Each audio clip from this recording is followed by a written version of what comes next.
ഇനി മറ്റൊരു വാർത്തയുള്ളത് പത്തനംതിട്ടയിൽ നിന്നാണ്. പത്തനംതിട്ടയിൽ കാപ്പ കേസ് പ്രതിക്ക് വിവരം കൈമാറിയിട്ടുള്ള ASIക്ക് സസ്പെൻഷൻ എന്നുള്ളതാണ്.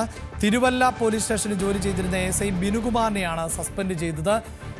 വാർത്തയുടെ വിശദാംശങ്ങൾ ശശിനാരായണൻ ആണ് നൽകുന്നത്. ശശിനാരായണൻ, ഈ പോലീസിലെ പുഴുക്കുത്തുകൾ അത് പലപ്പോഴും നമ്മൾ വാർത്തയായി പുറത്തുവിടുന്നതാണ്. ഇപ്പോഴത്തെ കാപ്പ കേസിലെ പ്രതിക്കാണ് വിവരങ്ങൾ ചോർത്ത് നൽകിയത്. അതും ഒരു പോലീസുകാരൻ കൃത്യമായി വിവരങ്ങൾ രഹസ്യമായി സൂക്ഷിക്കേണ്ട ഈ പ്രതികൾക്ക് ഒരു കാരണവശാലും ഒരവസരവും നൽകാൻ പാടില്ലാത്ത പോലീസിന്റെ ഭാഗത്ത് നിന്ന് ഇത്തരം നടപടികളുണ്ടായിരിക്കുന്നു. അതിന്റെ പേരിലാണ് സസ്പെൻഷൻ. എന്താണ് ഇതിന്റെ പശ്ചാത്തലം?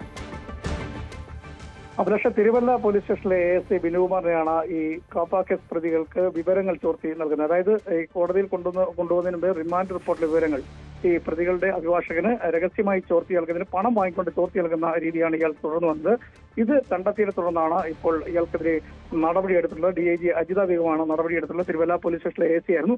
പ്രാഥമികമായി നടത്തിയ അന്വേഷണത്തിന്റെ വീഴ്ച കണ്ടെത്തിയതിനെ തുടർന്ന് പത്തനംതിട്ട എയർ ക്യാമ്പിലേക്ക് ഇയാളെ കഴിഞ്ഞ ആഴ്ച തന്നെ ഇങ്ങോട്ട് ട്രാൻസ്ഫർ ചെയ്തിരുന്നു. നടപടിയുടെ ഭാഗമായിട്ടാണ് മാറ്റിയത്.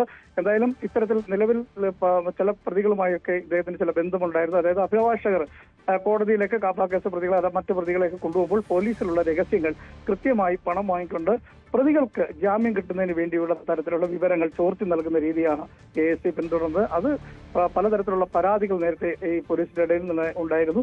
അതിന്റെ അടിസ്ഥാനത്തിൽ നടത്തിയ അന്വേഷണമാണ് ഇപ്പോൾ സസ്പെൻഡ് ചെയ്തിരിക്കുന്നത്. ഏതായാലും പത്തനംതിട്ട എയർ ക്യാമ്പിലേക്ക് ബിനുകുമാറിനെ മാറ്റിയിട്ടുണ്ട്. തിരുവനന്തപുരം സ്വദേശിയാണ് ASI ബിനുകുമാർ. വാർത്തയുടെ വിശദാംശങ്ങളാണ് പത്തനംതിട്ടയിൽ നിന്ന് ശശിനാരായണൻ നൽകിയത്.